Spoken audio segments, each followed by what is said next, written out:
Good day, I'm Camille Crisostomo. And I am Jillian General. Today, we will be discussing about the problem that we come up after using the two articles that we found. First is the article of Jason Powell entitled Disciplining Truth and Silence, Michel Foucault and the Power of Social Science. And the other one is Why Do We Punish? Deterrence and Just Desserts as Motives for Punishment by Kevin Carl Smith, John Darley, and Paul Robinson.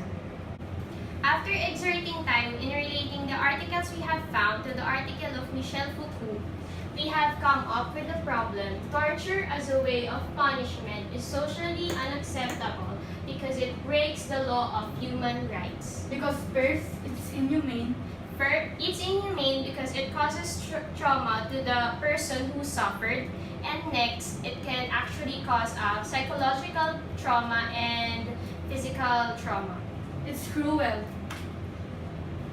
It's cruel because it serves mental pain and severe physical pain to the person who was tortured, and it can actually serve that, or the person who suffered can actually receive physical scars. And last is that punishment is directly directed to the body of the prisoner.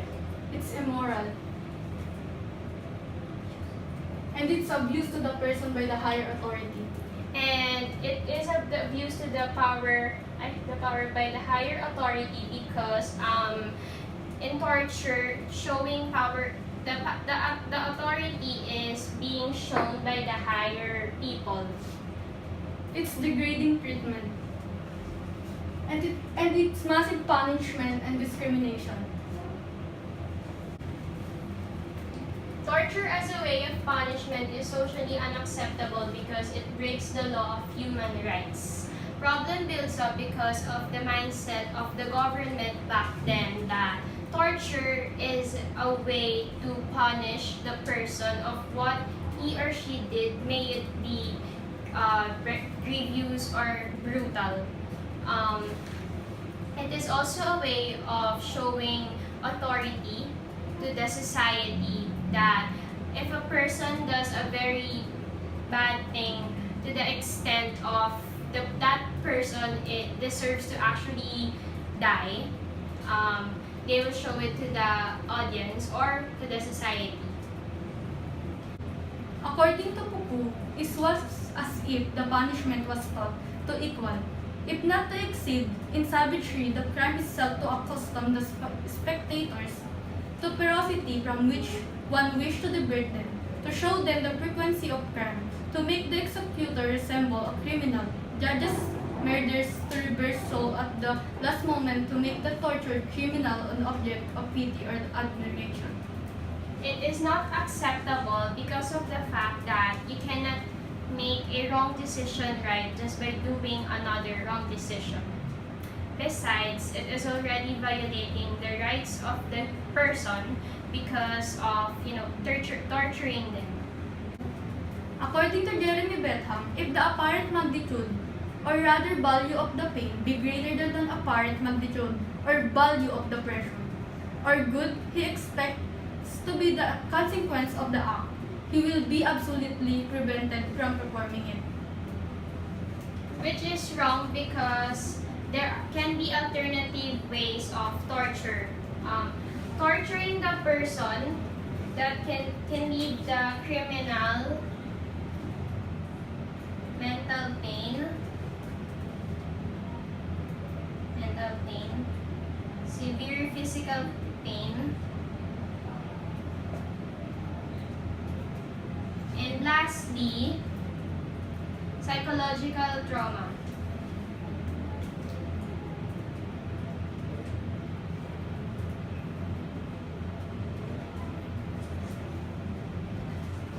The problem back then was that the investigation process between the case of the criminal is that they gather information by doing torture to the person who's at fault, which clearly do not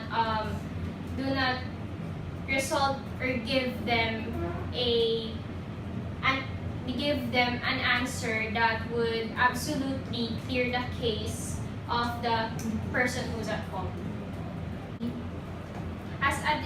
In addition to what I have said, the investigation process to the case of the criminal is not actually reliable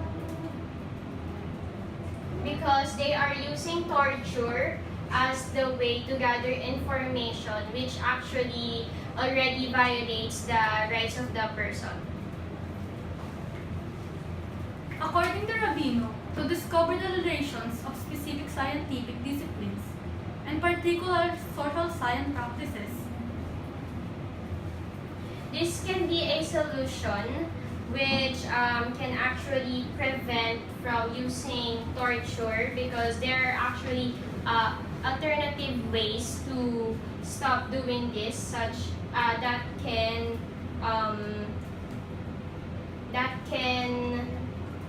stop from doing cruel doings and can stop by having or by serving mental pain, severe physical pain, and psychological trauma to the criminal because there are actually ways to investigate the certain case of the criminal without using cruelty, inhumane acts, and degrading treatment from the authority. Since what we have said earlier, one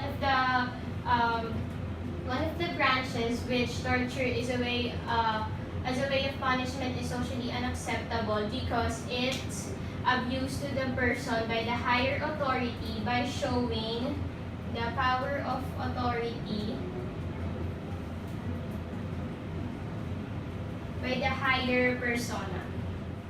After going in depth with the discussion of our problem, We have come up to the solution of torture should not be considered as a punishment because there are other disciplinary action that does not involve physical pain.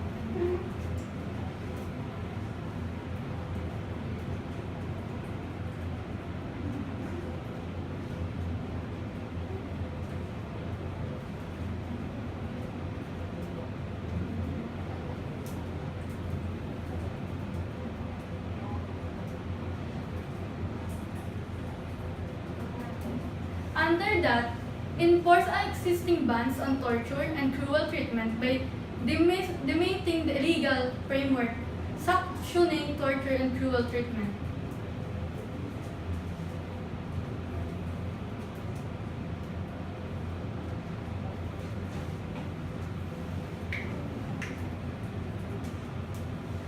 And it also talks about connect with organizations that work to address torture, talks about issues relating to torture and speak out against torture.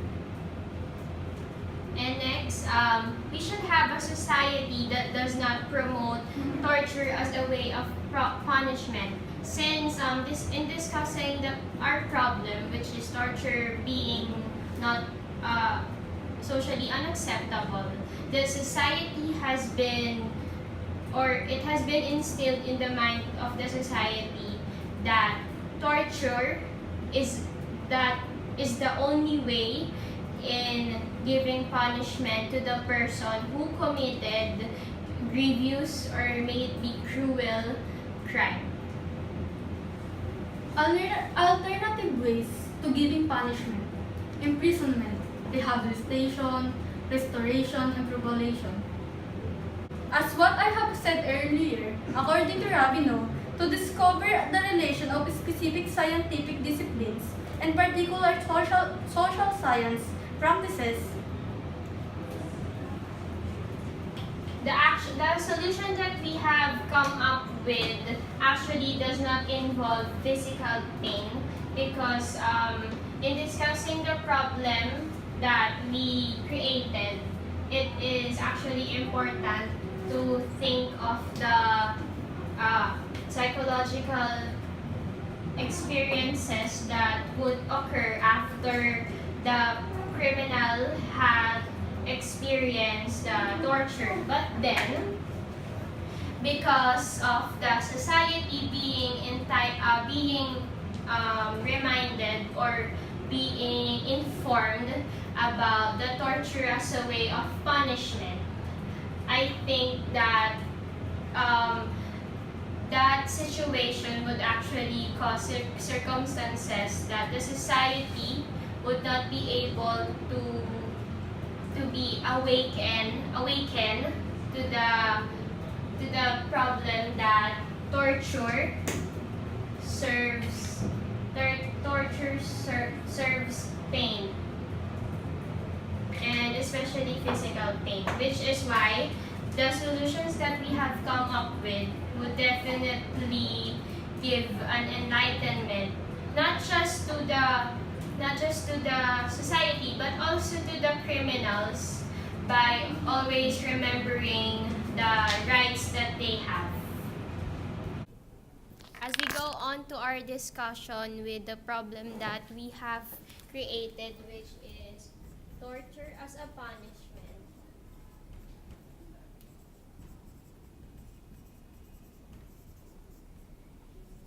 is socially unacceptable.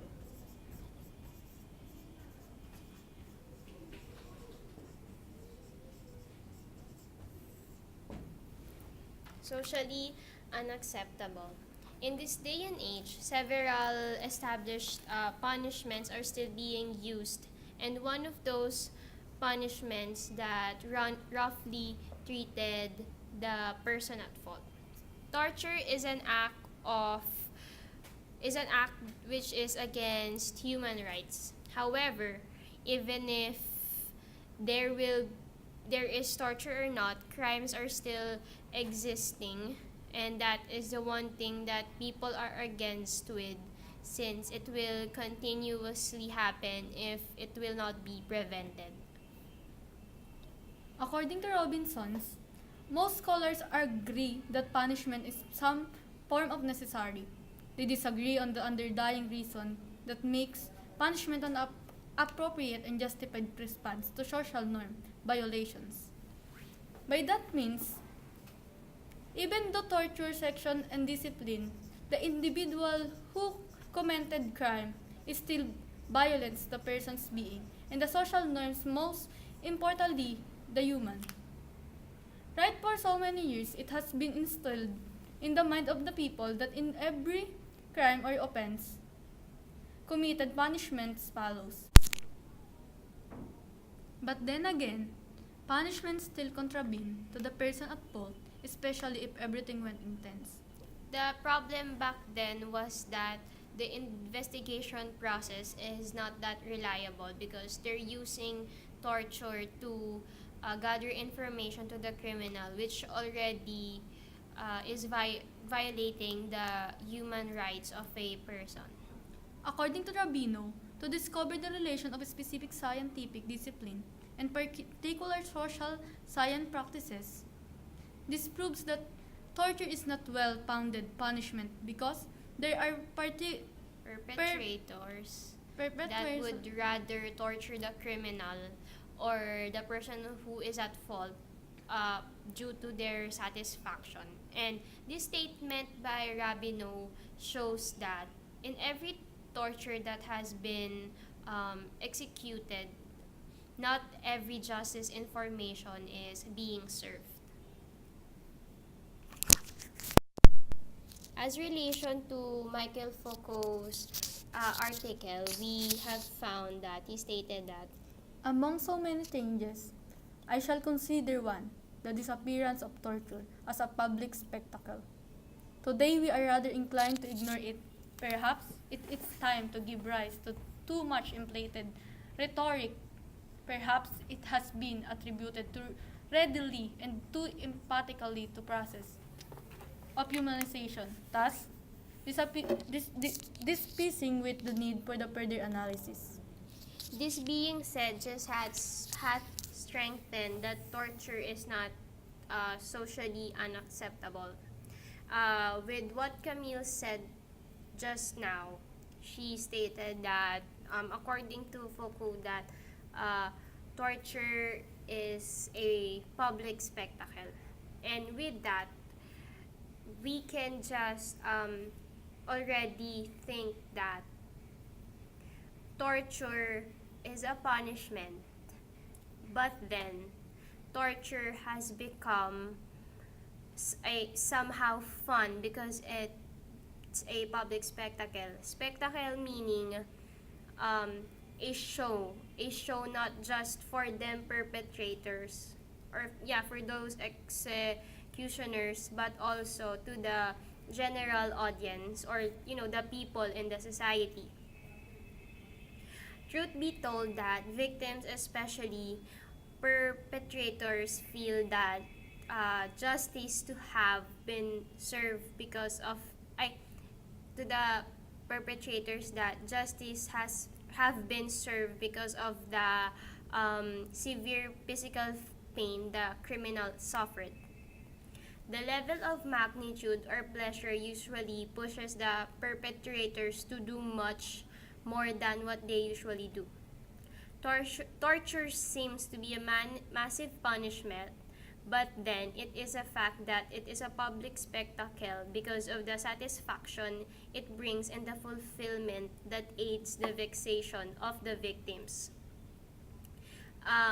That level of magnitude, or the level of or the magnitude of satisfaction that the perpetrators have been feeling, they just apply it to the criminal who committed that grievous act, and they would just think that it is okay for them to what do you call that, to do such brutal act to the person at fault. And by that, it gives them fulfillment, or the pleasure that we call, because of what the criminal has been experiencing. And with that, you can just see that torture does really do something that is not socially acceptable. As to what I have said earlier regarding torture being a public spectacle, it is because of the two forms of penalty. Not literally because, but it can contribute to why torture has been called a public spectacle, as stated by Michel Foucault. First is because of the highly violent public torture, and next is because of the highly regimented daily schedule for inmates. Torture has been used for so many years because our institutions transformed punishment not to be more humane, but to be more efficient. And by that, being efficient is what the institution has been thinking about torture, which is why they have used it for so many years. But then again, the effects that torture can give to the person at fault, or basically the criminal, it can lead to many effects or results that would destroy the person, and may it be mentally or physically. And then torture is socially unacceptable, our problem, because it is inhumane. But then as an answer to torture being inhumane is because it is efficient, which is why we think that there could be other punishments that would prevent using torture.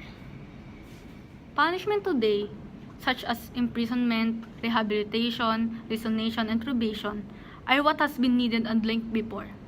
The most of the punishment are physically that causes physical, mental, and psychological trauma. According to Foucault, the explanation that once rained down upon the body must be replaced by a punishment that acts deep in the heart. The thought that will, the inclination. To addition to that, Powell stated, the consequences of power and knowledge is that rather than the focus on the explicit use of particular technique of knowledge by someone in power to cause a certain effect. Because of that, the thinking in the society, or it has been imbued in their thinking that that the people in the society, they would mostly ignore the illicit part that torture has brought to the, not just to the criminals, but also to the, of course, the general audience that has been seeing, or has been seeing the public torture, or that spectacle that once stated by Michael Foucault. And the power of the authority, they have every right to extremely torture the criminal. And because of that, explicitness of torture is regarded because the people, or the general audience, are now, or were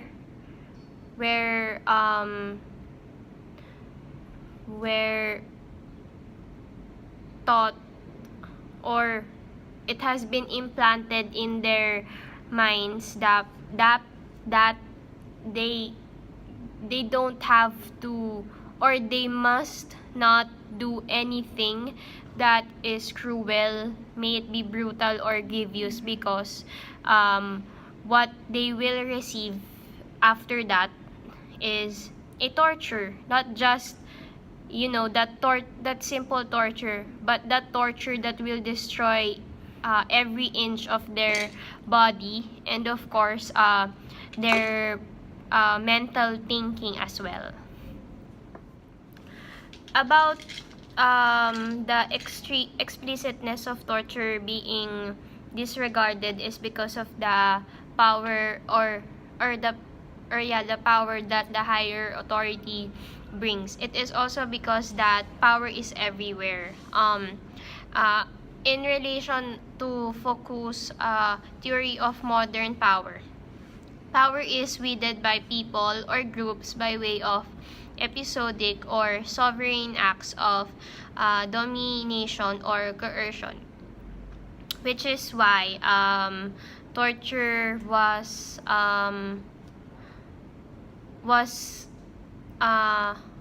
or the explicitness of torture was ignored because of that, because of what the higher authority can bring, and also what the higher authority can give to the thinking of the general audience. On the flip side, there are philosophical justifications regarding torture as a punishment. According to Carl Smith, Darley, and Robinson, when a perpetrator is caught, it is desirable to ensure that others learn the consequences of violating the rule. Accordingly, it is important that wrongdoers be punished publicly and severely, so that other potential criminals learn by example. This is what I have been telling earlier, that people ignore, or the people in the society ignored the violent public torture because they are afraid to the perpetrators, not just to the perpetrators, but also to the to the rule that that if they do something wrong, they will be punished by the use of torture. And because of that, people would just tend to ignore it, which is why we think, or we come up with the problem that torture is, as a punishment, is socially unacceptable because it violates the human rights of a person. And with regards to the rights of the person, in a public torture, or may it be public or a private torture, it still violates the rights of a person, because instead of talking to them or gathering information that would help in solving the case they are experiencing, they will be hurt instead of having a formal way of gathering information. Torture has been ignored for so many years because it infers as a learning to the people in the society, and that publicity that torture has brought assures that will follow in every felony committed. According to Foucault, as a result, justice no longer takes public responsibility for the violence that is bound up with a practice. If it's to strike, it is to kill, it is not a glorification of the strength but as element of itself. This is obliged to tolerate that finds difficult to account for. This is why torture should not be considered as a punishment, because justice is not served anymore. Attention regarding this is not given attention anymore. That causes thereof. According to Foucault, it is ugly to be punishable, but there is no glory in punishing.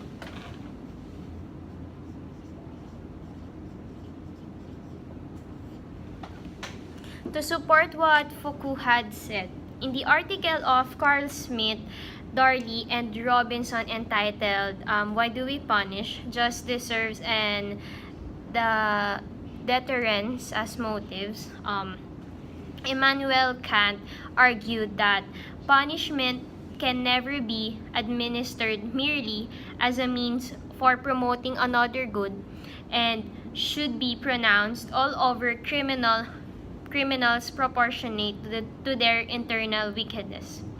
Which is true because it does not give any praise or honor to the executioner on the institution itself, since it only fulfills the satisfaction of the executioners, and because torturing a criminal does not do any good at all.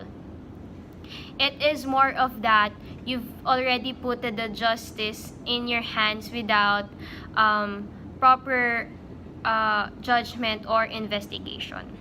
To addition to that, Foucault stated, punishment had no doubt ceased to be centered on torture as a technique of pain.